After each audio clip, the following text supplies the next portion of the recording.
O Evangelho de Maria, a mulher que venceu o mal. Padre Gabriele Amorte, voz Bruno Correia. Quarto dia.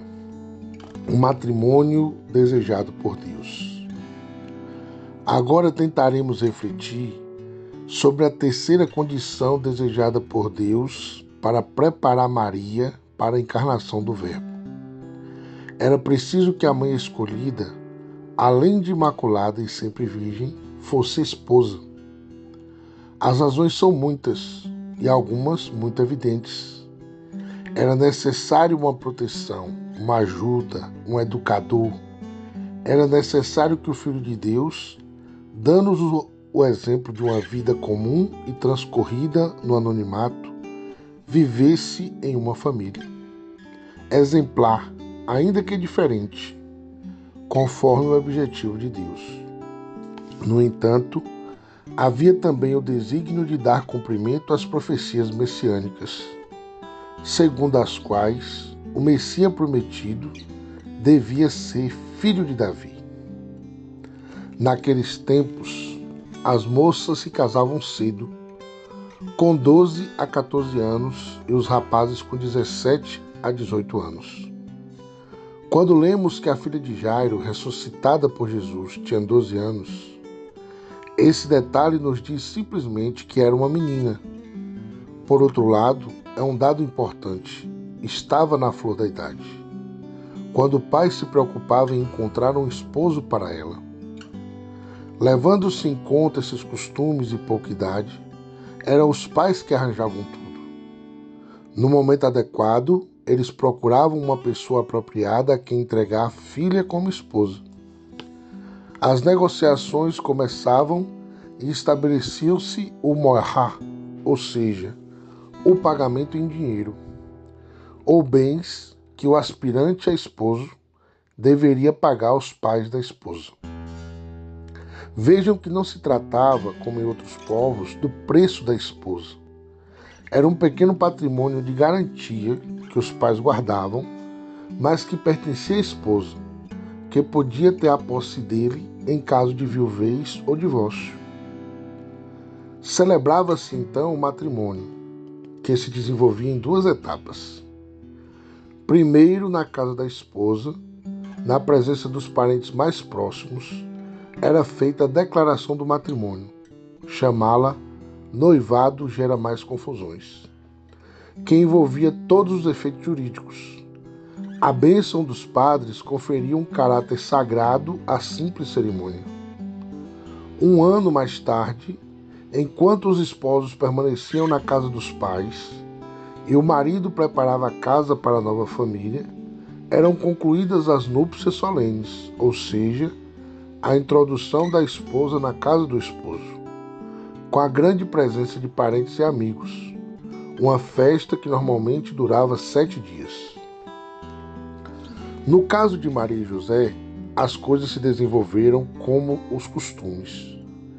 Não acredito que Maria tenha revelado aos pais o seu propósito de permanecer virgem.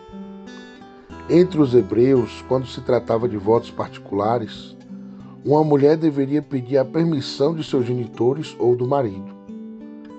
Maria, no entanto, costumava silenciar e entregar-se totalmente ao Senhor, com uma fé heróica que, às vezes, como vemos nessa ocasião, e como veremos na Anunciação e também aos pés da cruz, desafia a evidência dos fatos. Pensemos agora em José, o esposo escolhido pelo Senhor, com a mediação de seus pais, para aquela que seria a mãe de Deus. O próprio nome já nos lembra de José, o hebreu, que salvou aquele primeiro núcleo do povo hebreu, formado pela numerosa família de Jacó. O Evangelho nos traz informações preciosas de São José. Primeiramente, Mateus e Lucas insistem que pertencia à família de Davi, e esse é um dado relevante.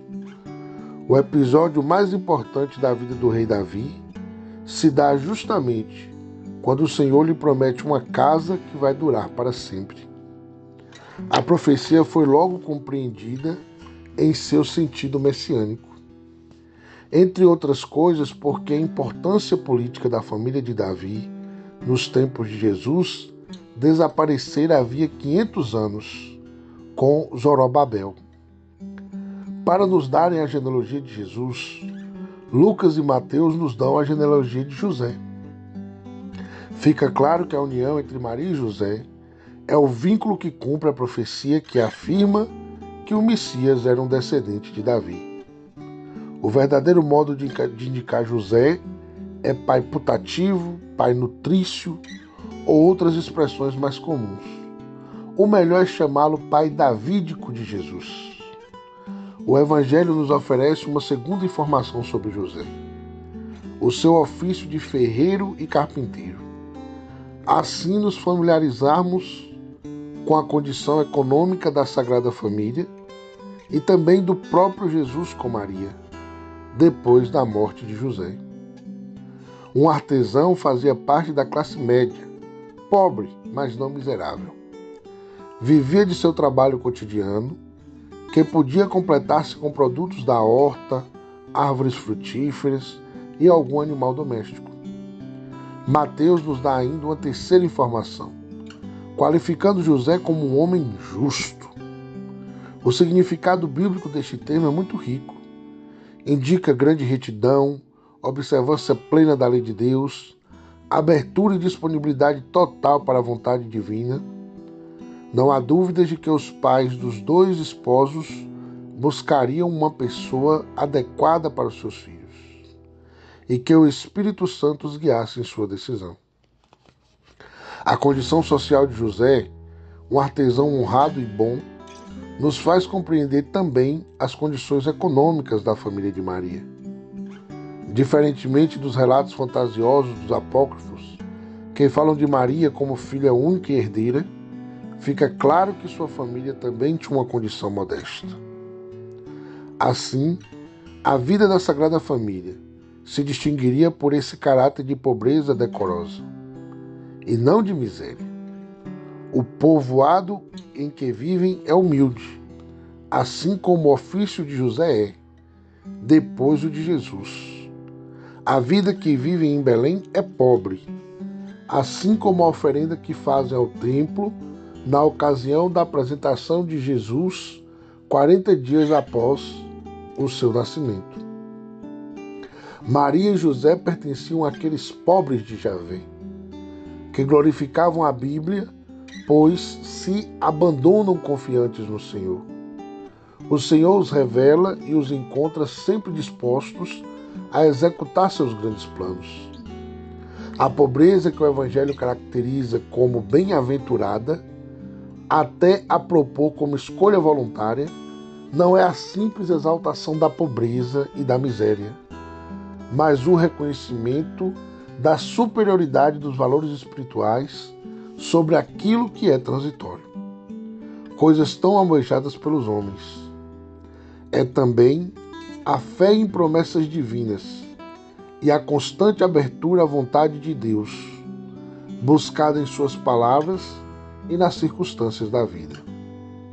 Reflexões sobre Maria. Não fugiu aos costumes de seu povoado, nem à obediência de seus pais. Soube ver em tudo isso a obra de Deus, apesar das aparências. A evidência dos acontecimentos, ou seja, o matrimônio com José, parecia romper ou anular de todo o seu propósito de entrega total ao Senhor. Não deixou de confiar que o Senhor a ajudaria a observar a virgindade, inclusive no matrimônio, se fosse essa a sua vontade. Sobre nós, não há dúvidas de que os pais de José fizeram a escolha certa e por isso José ficaria muito feliz. Em um povoado tão pequeno, todos se conheciam muito bem. Não buscaram a riqueza ou valores transitórios, mas a virtude. Não há verdadeiro amor senão na luz de Deus e com o desejo de cumprir a sua vontade, a missão que Ele tem para cada um de nós. A disponibilidade para cumprir a vontade de Deus não permite que nos sintamos frustrados, ainda que os acontecimentos nos obriguem a abandonar os nossos próprios projetos e aspirações.